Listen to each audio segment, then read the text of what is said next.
akmaltu lakum dinakum, hari ini sudah aku sempurnakan agamamu. Agama apakah kalian? Wa atmamtu nikmati, dan aku cukupkan nikmat. Sudah selesai. Maka urusan agama itu tidak boleh ditambah, tidak boleh dikurangi. Ini dalam yang dibicarakan di sini. Seperti kita membuat daun pintu rumah. Tidak boleh ditambah meskipun 1 senti, tidak boleh dikurangi meskipun 1 senti. Kalau daun pintu ditambah 1 senti, mesti tidak bisa nutup. Betul. Itu tidak sempurna lah. Ya. Demikian juga kalau dikurangi 1 senti, juga nutupnya tidak sempurna. Maka urusan agama itu sudah sempurna. Sehingga bid'ah itu adalah hal yang baru dalam agama setelah agama itu sempurna. Ya. Atau sesuatu yang dibuat-buat setelah wafatnya Nabi, berupa kemauan nafsu dan ama dan perbuatan. Jadi karena mempertukar kawan nafsu, kepingin dia jadi contoh pembaharu barangkali mungkin. Dia membuat sesuatu, ya, sehingga rasanya kalau begini, inilah jalan ke surga. Selain ini tidak ada jalan ke surga. Akhirnya apa? Dia membuat suatu torekoh atau jalan-jalan tertentu yang dianggapnya kalau tidak mengerjakan itu, ya masuk neraka. Katanya lek ngaji ki aja syariat bloko, ya. Nanti lama-lama kamu makan ciloko, syariat bloko. Harus makrifat, harus hakikat, ya, harus tarekat. Itu harus dilakukan semuanya, ya. Mereka membuat definisi sendiri. Padahal kita sudah cukup mempunyai ajaran yang sempurna lewat Al-Quran. Pelajari aja Al-Quran, ya. Insya Allah kalau semakin kita masuk ke dalam sana, semakin tidak membutuhkan yang lain, ya. Yang lain tidak kita butuhkan kecuali Al-Quran dan Sunnah, ya. Kita lanjutkan ini. Nah, asal kata bid'ah berarti menciptakan tanpa contoh juga bid'ah, seperti firman Allah di dalam surat Al-Baqarah ayat 117, Badi'us samawati wal ard wa idza qadha amran fa innama yaqulu lahu kun fayakun. Badi'us samawati, dia badi itu artinya menciptakan langit dan bumi itu tanpa contoh. Jadi kalau ada sesuatu bid'ah, itu ada suatu perbuatan atau sesuatu yang ada itu tanpa ada sebelum itu, tanpa contoh juga, ya. Nah, mari kita lihat bagaimana para ulama itu mendefinisikan itu dari secara istilah, ya, secara bahasa ini, ya. Bagaimana bid'ah itu menurut para ulama yang sudah, ya, kredibilitasnya sudah diakui. Yaitu misalnya Imam Taimiyah, Imam Asyatibi, Imam Ahmad dan lain-lainnya. Atau nanti kita simpulkan bagaimana, ya. Ibnu Taimiyah itu seorang ulama besar mujaddid, gurunya Ibnu Qayyim Az-Jauziyah, ya. Dia itu luar biasa sekali. Kalau dia sedang mengajar tafsir, seakan-akan tidak ada ulama yang lebih alim dari Ibnu Taimiyah tentang tafsir. Kalau dia menyampaikan tentang hadis, seakan-akan tidak ada ulama yang lebih alim, lebih paham, lebih mengerti daripada Ibnu Taimiyah. Memang orang luar biasa sekali. Demikian juga menyampaikan sekalinya. Maka Ibnu Taimiyah mengungkapkan begini. Bid'ah dalam Islam adalah segala yang tidak disyariatkan oleh Allah dan Rasul-Nya, yakni yang tidak diperintahkan baik dalam wujud perintah wajib atau berbentuk anjuran atau sunnah. Ya, saya ulangi lagi, bid'ah dalam Islam menurut Ibnu Taimiyah adalah segala yang tidak disyariatkan. Jadi tidak ada syariatnya, tidak ada hukumnya, harus begini bagaimana, tidak ada, tapi diciptakan ini. Ya.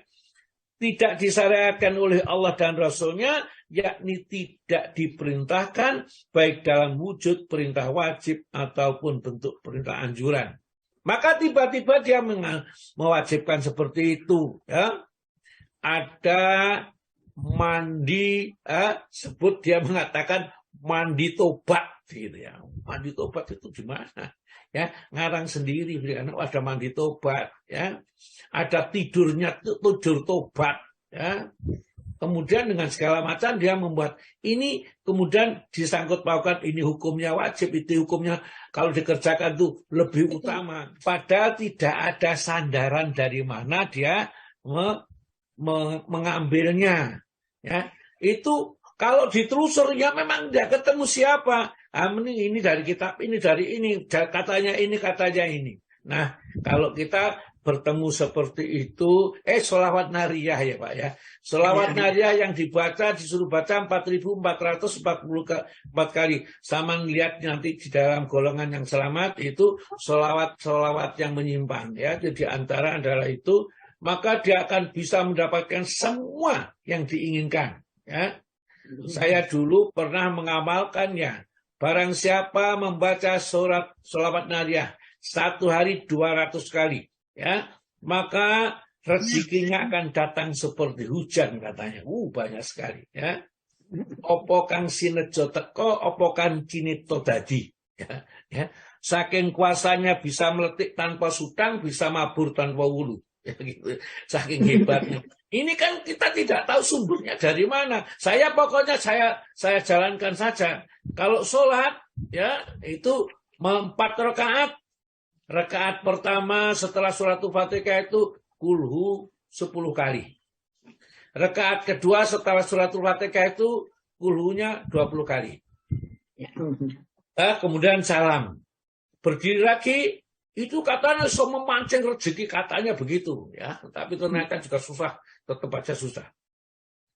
Kemudian di rakaat ketiga setelah Al-Fatihah itu kulhunya 30 kali. Ya. Di rakaat keempat, terakhir itu setelah suratul Fatihah, kulhunya 40 kali. Dan siapa yang mengerjakan sholat 4 rakaat dengan cara seperti itu, maka nanti akan apa saja yang diinginkan, minta apa saja akan diberikan ya oleh Allah ya jika tidak perlu.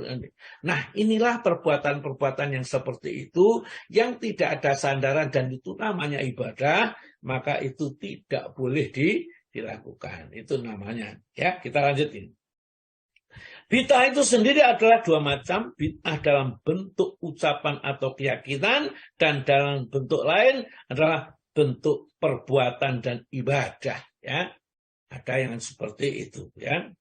Jadi asal dari ibadah itu sebenarnya adalah yang tidak disyariatkan. Jadi ibadah itu tidak disyariatkan kecuali yang telah disyariatkan oleh Allah. Jadi kita tidak boleh melakukan sebentuk-bentuk ibadah apapun ya, yang tidak ada syariatnya dari Allah dan Rasulnya. Jadi artinya dengan kata lain, segala macam bentuk ibadah itu hukumnya haram dilakukan, dilarang mengerjakan, kecuali kalau ada itu syariatnya, ada perintahnya dari Allah dan Rasulnya. Itu baru boleh. Puasa, sholat, ya, itu semua dalam bentuk ibadah ini, maka atau ucapan-ucapan tertentu itu boleh diwajibkan atau disunahkan kalau ada diajarkan di dalam agama ini. Ya. Jadi sedangkan asal kebiasaan atau biasa yang terjadi itu semuanya tidak dilarang. Ya boleh kecuali yang dilarang oleh agama. Jadi apa saja kebiasaan bangun pagi, setelah bangun pagi lari-lari, ya muter misalnya muter Surabaya misalnya 1 kali putarannya tidak apa-apa, boleh tuh kebiasaan saja, ya, tidak dilarang, ya. Kemudian harus sambil membaca surat Al-Fatihah 7 kali misalnya atas surat. Nah ini yang ya, ini sudah dicampurkan antara kebiasaan dan ibadah. Karena membaca surat Al-Fatihah itu adalah bentuk ibadah ta'abudi kepada Allah Ta'ala. Ya. Nah, beliau Ibnu Taimiyah juga menyatakan, bid'ah adalah yang bertentangan dengan kitabullah dan sunnah Rasul. Ya. Atau ijma' para ulama salaf berupa ibadah maupun keyakinan seperti berpendapat di kalangan ulang Khawarij, Rafidhah, Qadariyah, Jahmiyah. Mereka ya, yang beribadah dengan tari-tarian, beribadah kepada Allah dengan nyanyi-nyanyian, ya. itu baca sholawat sambil menari-nari, goyang-goyang pinggul ya. Itu sama sekali hal-hal seperti itu tidak pernah diajarkan di dalam agama